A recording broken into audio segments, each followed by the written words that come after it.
and we were there to beginning of March, when we were suddenly pulled out, flown home to England, and told that we were to be prepared for an impending airborne operation, which turned out to be the Rhine Crossing.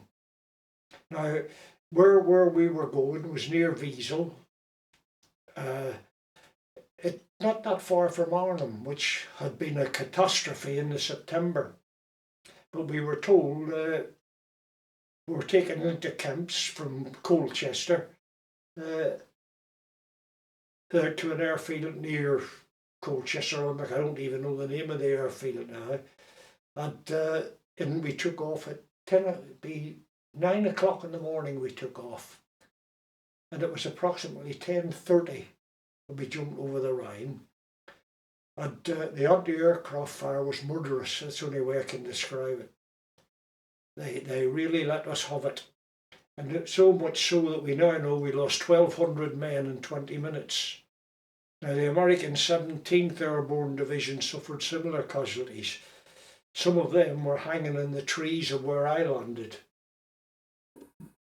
Well, the first thing I recall, we were third in the stream, in the Hamilcar stream, and the glider on my port side carried a tank, and to load the tank they would back it into and shackle it down, and I remember seeing the back end of the glider break open and the tank come out backwards with the guys, the crew, a couple or three of the crew sitting on the outside of the tank, falling off, and the tank turning over and going and crashing to the ground or into the Rhine. I don't know where it went.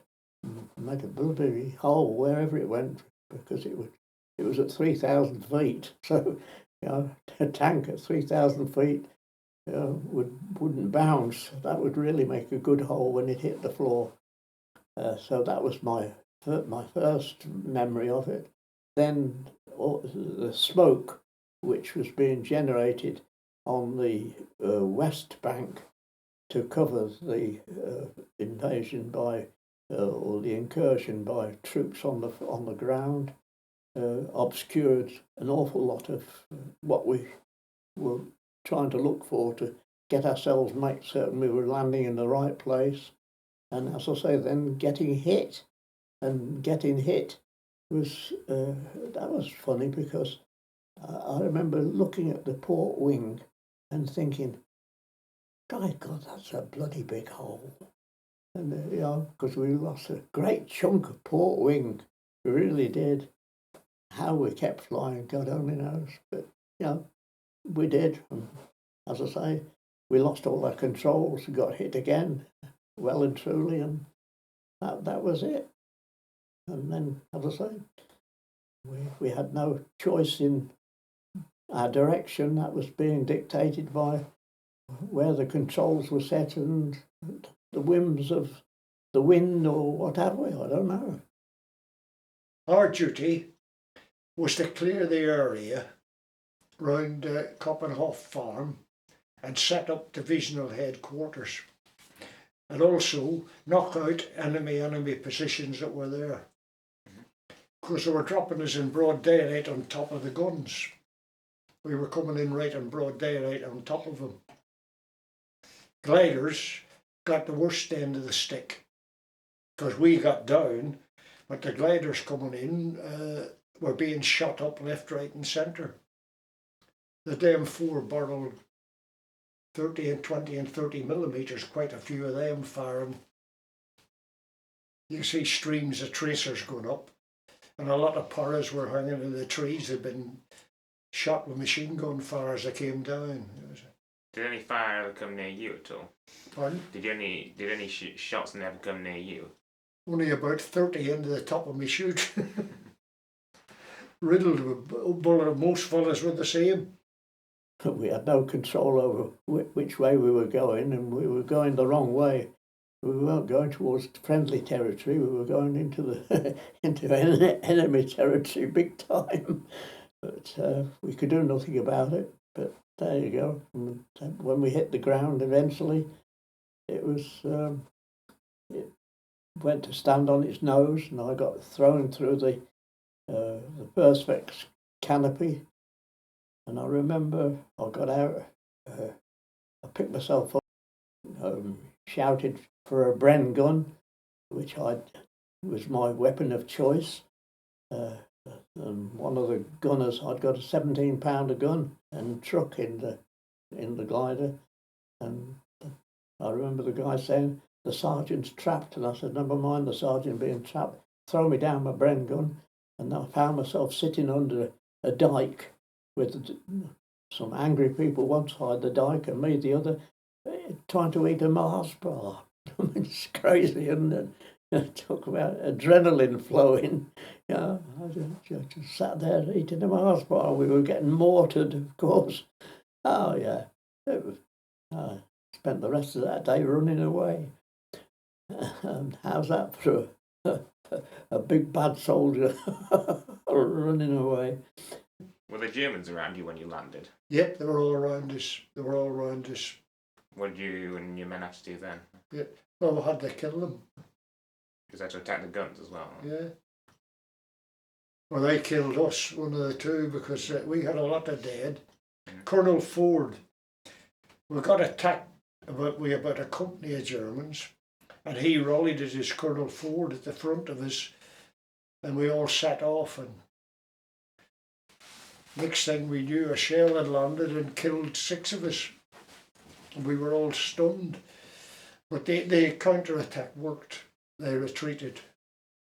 So he was killed, was Gerald Ford. He was an MC. He'd won the Military Cross earlier on. So the Allies troops managed to get across then? Yeah. How long did it take for them to reach you? I mean, a few hours, would you say? Yeah, roughly that. Because they were coming into Hamilcar, in the village of Hamilcar. Because they'd landed before us across the Rhine. Yeah. We'd come in on top of the guns that were ready to blast them, you know. And they had, as I said, a hell of an armory there of guns and weapons. And I remember the Americans coming in as we were, I'll call it, retreating, and a glider landed 20 or 30 feet from where we were, and not a soul got out. The schmoizers just ripped the glider apart, and not one person got out. So that would be, 22 guys just dead before they've even had a chance to get out of the glider. I mean, it was quite hairy in the initial stages. Then we obviously had total control of the area, and that was it. Yeah, just hidden German foxholes and stuff like that. as I said, it took the rest of the day because the Germans, they were all infantry, paratroopers defending, and it took us quite a bit because we had to silence the guns, which was our main job, that would have hit the lads who were crossing the Rhine. But we managed to do the job, but at heavy cost. And do you know what kind of guns were shooting at you? I just about everything. I mean, when we got on the ground, there was an immediate resupply by Liberator aircraft, and they came over at about 250 feet, that was all, with the bomb doors wide open, dropping all the resupply kit. And near us, must have been an anti-aircraft battery. They were good. They shot down about 4 of these Liberators just like that. Bang, bang, bang, you know, lots of noise and whatnot. But whether they were 88s or 40 mil or 30 mil Oerlikons or what, I haven't got a clue. But There was lots of ack fire, believe you me. Oh yes. I mean, what a lovely target, a great big glider flying along slowly. I mean, if you can't hit that, you shouldn't be in the shooting game. Ah, dear. And did you or any of your men manage to pick up any of those resupplies? I didn't personally, no. In fact, I lost quite a bit of kit. I mean, I came out of that with my Bren gun and one magazine. That was all I'd got. Bren gun and a magazine, and that was all I came away from that aircraft. Had the Germans installed anti-glider obstacles? I can't say I saw any. Can't say. Well, you see, we landed in the wrong place. We landed where we shouldn't have been, so to speak.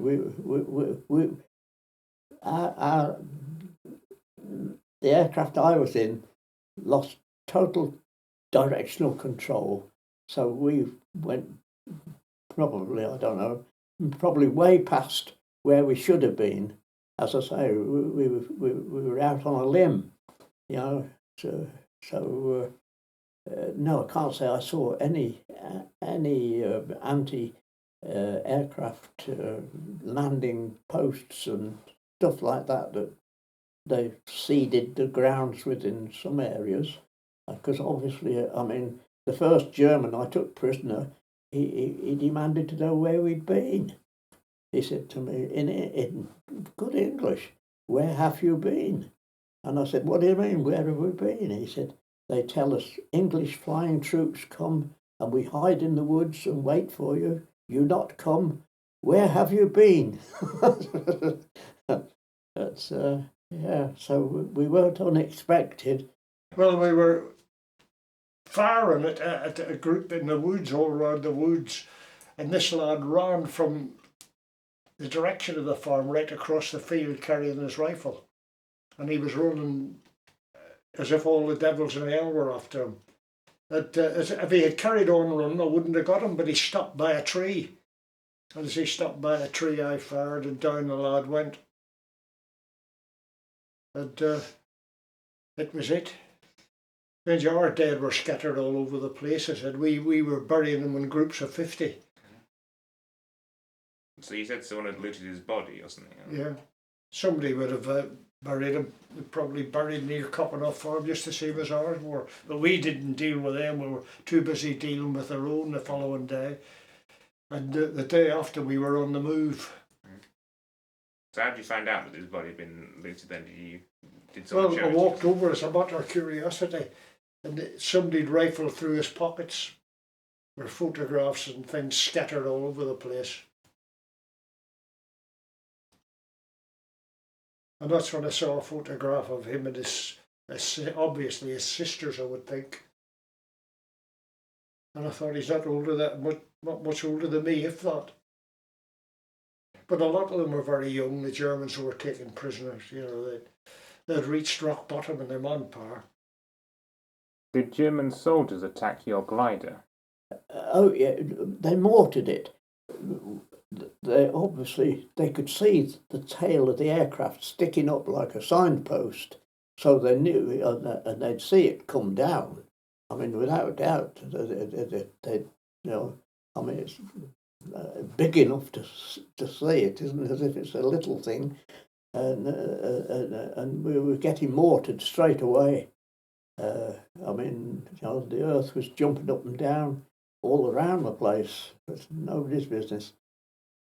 Because we left, we moved from there and joined up with some Irish guys and some of the oxen bucks thing, and we decided they weren't the best people to go with. Bert Bowman and I, the other pilot in the glider. It was a question of somebody, an officer would say, "Sergeant so-and-so, Sergeant so-and-so's dead, sir. Sergeant so-and-so, Corporal so-and-so, Corporal so-and-so's dead, sir." we thought, hey, we don't want to be with this lot. This sounds a bit iffy.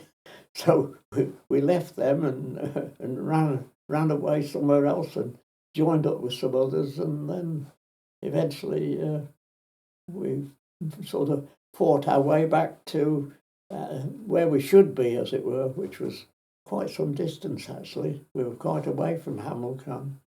Yeah. Now, Major Vickery, my old company commander, how lucky I was that I went in the parachute section, because if I'd gone in and out glider, I'd have been in the Riceville Cemetery. There were no survivors. They crashed into the railway station at Hamilcar, which Greeter and I had been there. We went back there, and there weren't any survivors. All 30 were killed. Ulster Rifles lost 300, and the reason I know this, I researched it afterwards, 360 killed. Oxen Bucks lost similar, nearly 300 and odd killed. So the Glider-borne men took a real hammering because they were waiting on them. And we cut down, we buried our dead near Coppenhof Farm in batches of 50. And we cut down quite a load of American lads who were hanging in the trees, had been shot dead as they came in the 17th Division. And the Americans came and collected them in trucks. And I know now they're buried in Holland. And I suppose my other memory is, the first night, I went to find some tea, find something to drink, and I found a field hospital, sort of not a posh place, but anyway, it was just a house that was being taken over as a field hospital. And I was outside, and a surgeon came out. He was covered in blood and one thing like that. And there were all these dead guys lined up outside. And he said to me, "Have you ever seen a man's brains, Sergeant?" And I said, "No." And he said, and he lifted the helmet of one soldier, and his whole of his cranium was in the helmet, and in the bowl of his head was his brains. Yeah, I mean, it could have been. It was just like meat to me, because I didn't know the guy or anything, you know. But it was there must have been 30 or 40 bodies all laid out by this field hospital sort of thing. The following day, after we buried our dead, we started advancing through Dortmund Elms Canal, up through Sells, Lüneburg Heath, and each day we had a little battle. You run across probably 150 Germans with tanks, self-propelled guns. They'd put up a show. You'd kill some of them, they'd kill some of you. The following next day, you'd move another few miles on, and there'd be another group waiting on you. In fact, we were shelled several times from the rear. We'd bypassed some guns that we hadn't spotted, and it was a strange sort of war that last month. I mean, on one occasion, we were with a group of about 8 or 9 troops. What regiment they were, I haven't got a clue. But there were 2 young officers with them. I remember that. And we're there in this wood, and lo and behold, about 40 Germans went across, and these guys stood up, put their binoculars up to their, and said, one said to the other, "Jeremy, there are some Jerrys over here." And I thought, you don't need. I'm on the floor, I can tell you, keeping my head down. I could see them. Didn't need to stand up with binoculars to look at these Germans. But we let them go. It was it was over. We knew it was over. No point in killing them. We'd done our fighting. As I say, we were on our way back to the transit camp to be flown home. Yeah. So I say I had a very easy war. I really did. The farm I took was called Coppenhoff Farm. We captured that. As a matter of interest, I went back there several years ago, and we've gone to Coppenhoff Farm, and the chap who ran the tour that took us knocked on the farm door, and the lady came out and and he said, "Coppenhoff Farm, yeah." And she didn't understand what he was talking about, so I walked up and I said, "Fallschirmjäger, here, 1945. Oh, flung her arms round my neck, kissed me. I thought would have been told to take your hook. The wife and this lad from Blackpool, he was wounded on the Rhine Crossing, was Tony, and were in mini coach at the end of the path. Bring in, bring in. And this German family who owned the farm, it was the grandmother that we met in 1945, laid a spread on for us. Treated us quite royally, and I have it in there, a book in German of the airborne landing. And impressed upon us, our husband did, that how grateful they were it was the English that landed and not the Russians. Because our grandmother had seen how we treated their wounded the same as we treated our own. And what happened when you got back to Britain? What were your responsibilities then? Well, the first thing was, when we got to Bryce Norton, the customs and excise people wanted to know what we'd brought back with us. And of course, we'd got nothing, basically. We were just us. And then I went back to Tarrant Rushton, which was down near Bournemouth. That's where my squadron was based. So I went back there in the hut, got in the hut, and I think there were only two of us left out of the hut who came back. So we lost out of the hut. We must have lost, I don't know, 10 guys, I suppose. Yeah, because we then sorted out all their kit. I remember sorting out their kit. Yeah. I had enough handkerchiefs to see me through the rest of my service career, I think, out of these guys' kits. I wasn't sending those home to their wives and daughters. Handkerchiefs, they were like gold. Yeah. And did your co-pilot come back with you? Yeah, oh yes, Bert and I. Yeah, oh yes. Yeah, and also Bert wasn't in my hut, funnily enough. Who was with me? Was it Jeff Higgins? There were two of us in our hut, that was all, out of the ones that left only a week before, sort of thing. Yeah.